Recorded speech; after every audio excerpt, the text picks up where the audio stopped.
Is on the brink of elimination after falling to Miami in last night's Game 3 128-102 blowout. Tatum and company are now one loss away from being swept in the conference finals, which has never happened in Boston Celtics history. Lakers great Magic Johnson knows all about that. Had strong words on the C's Game 3 performance, tweeting this: "It's time for the Boston Celtics to make major changes.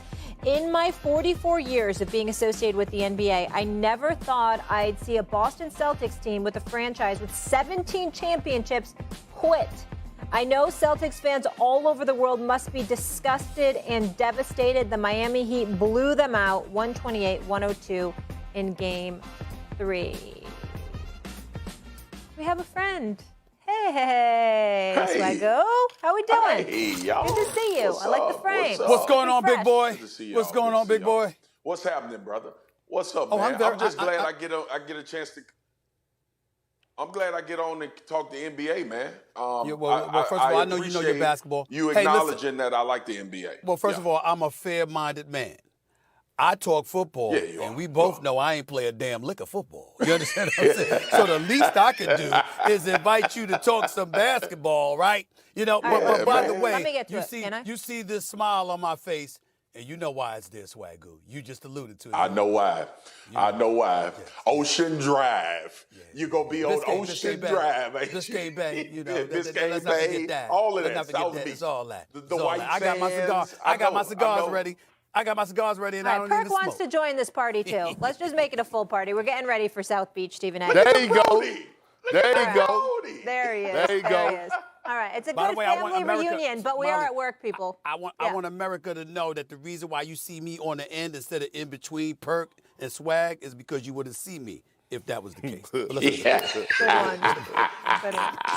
Do you guys want to debate, or we want to just keep hanging out? Get your weight up. Hey, get your weight up, Stephen. Molly Swagoo, Yeah. hey, Molly Swagoo, Yeah. it is little man season. You know what I'm saying? It's getting warm outside.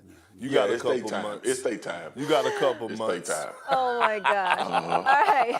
Perk, I want to start with you here. Talk to me about this. Do you think Tatum and Brown have hit their ceiling together? Hell yeah, they have. And I said it 2 years ago, and they made a finals run, and everybody was harping on me. But it's time right now. It's time to break up the duo. And I'm saying it with the utmost confidence. When you have been to multiple conference finals, when you have reached the NBA finals, and you see that the way that they play, they don't complement each other well. And to be honest with you, I ain't saying they have to be best friends, but it's alarming to me when I watch and I look across the internet and I see guys working out throughout the summertime, and I have never seen Jason Tatum and Jaylen Brown link up one time. One time. You better preach. And so all good things have to come to an end. And if I'm the Celtics, after this series, because I believe that the Miami Heat is going to close this out in Game 4, I have to reevaluate some things. And I'm sorry, although we love Jaylen Brown, and I think he's one of the most underrated players in the game today, it is time to break up the duo. And I told Stephen A. this before I came on the show. If I'm the Celtics, I would actually look into a sign and trade for Damian Lillard. Who says no? Do Portland says no? Hell no. Do the Celtics say no? Hell no.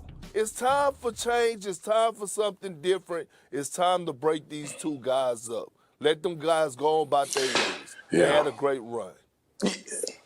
You know, I'm glad that you guys invited me on First Take today. And I wholeheartedly agree with my big little bro, K. Perk. All right. And here's, like, let me give a little history before I tell you why they need to be broken up. Do we remember the names of Kevin Durant, James Harden, and Russell Westbrook? All of them at a time where a lot of people knew that they would be number one options for any NBA team that they played on. Jaylen Brown is in the shadow of Jason Tatum. Like, let's call it what it is. I know you have to have a lot of talent, and I know you have to have two star players at minimum if you're going to have a chance to make a run at an NBA championship. I love the fact that you said Damian Lillard, Big Perk, because that's another superstar. that is a guard, that is a scorer, but also is a guy that can help facilitate an offense and free up things. Jason Tatum and Jaylen Brown are two really good basketball players. Jaylen Brown is a number one option on some teams in this league, and you can't convince me otherwise. It is more about them butting heads when things get tight as opposed to complimenting each other when things get tight. We saw James Harden leave and get a league MVP. We saw Russell Westbrook leave and get a league MVP. And we see KD go to another franchise, obviously in Golden State, and win championships coupled with superstars. But we knew KD was the number one option on any team that he played with. I think the same thing is going on in Boston. And another underrated fact, because I hear you guys talk about the coaching.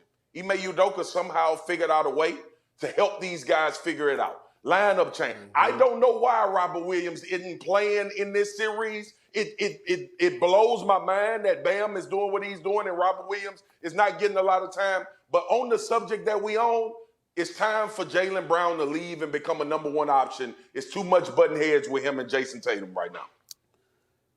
Fellas. First of all, Big Perk, you're absolutely right in terms of what they should consider as it pertains to Damian Lillard, because that brother is not just a superstar, he's a closer, okay? That's number one. Number two, Swag, no disagreement with what you're saying either.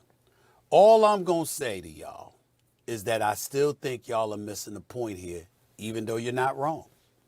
The reality of the situation is we weren't saying this when Ime Udoka was there. That's not what we said. When he was there, we were saying they're coming. If they don't get it that year, they're going to get it this year. The narrative changed when the Boston Celtics decided to make a change. And as I stated a few minutes ago, that was an HR matter. It was none of our business, okay? And the fact that they handled it the way that they handled it, justice is what is transpiring right now. Should Jaylen Brown be a number one option, or could he be for several teams in the NBA? You're damn right. I'd love to see him on the New York Knicks, please. I wish that the Knicks could pull up a heist and trade Julius Randle and get Jaylen Brown. I'd be ecstatic. R.J. Barrett, I'd be excited. He's good, he's young, but I'd take Jaylen Brown in a heartbeat over that, no doubt. We got to remember that the Boston Celtics had Jason Tatum average 30 this year. They had Jaylen Brown average 26 this year. They were considered a dynamic duo this year, but we still needed to see what they did in the playoffs. Why? Because Ime Udoka wasn't there. When he was there, we weren't worried about this, but we're worried now. Then I'm looking at their defensive field goal efficiency. Jason Tatum's given up 61% shooting. Marcus Smart is at 50. This is a former defensive player of the year. This is Marcus Smart. This is a rough ride. Yep. Brother don't give up nothing to anybody. Yep. 58% shooting. Grant Williams, 54% shooting. This is what they're surrendering. Jaylen Brown, 53%. Derek White, 53%. These are not the Boston Celtics we know. They didn't lose anything they had last year, Swagoo and Perk. They added the reigning sixth man of the year in Brogdon. And Williams is more healthy now than he was last year for Ime. So why is there a need for change? Because the culture has changed. You changed the coach. And by changing the coach, particularly for the reasons you did, may have alienated some of your players. And they don't really want it as bad as they wanted it last year. Because the level of accountability that you could hold them to last year. You know how many times we watched Ime Udoka call a timeout and get in players' faces last year? They're like, come here, pass the ball, do this. I mean, he was on them. He was in them. They were being coached. And I'm not trying to say that Mazzulla doesn't try to coach him. I'm saying he doesn't have the cachet, the respect that Ime Udoka had. That's what I'm saying.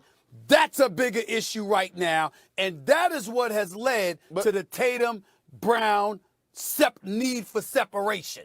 They don't have Ime Udoka.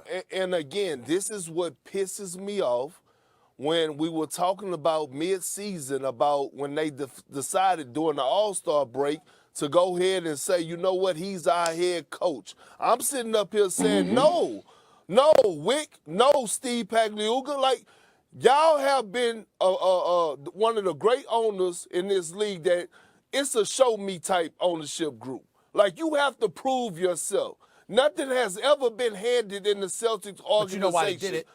I get it. But what I'm saying is, let it play out. He could still be the head coach with the interim name on there. But what I'm saying is this, S.A.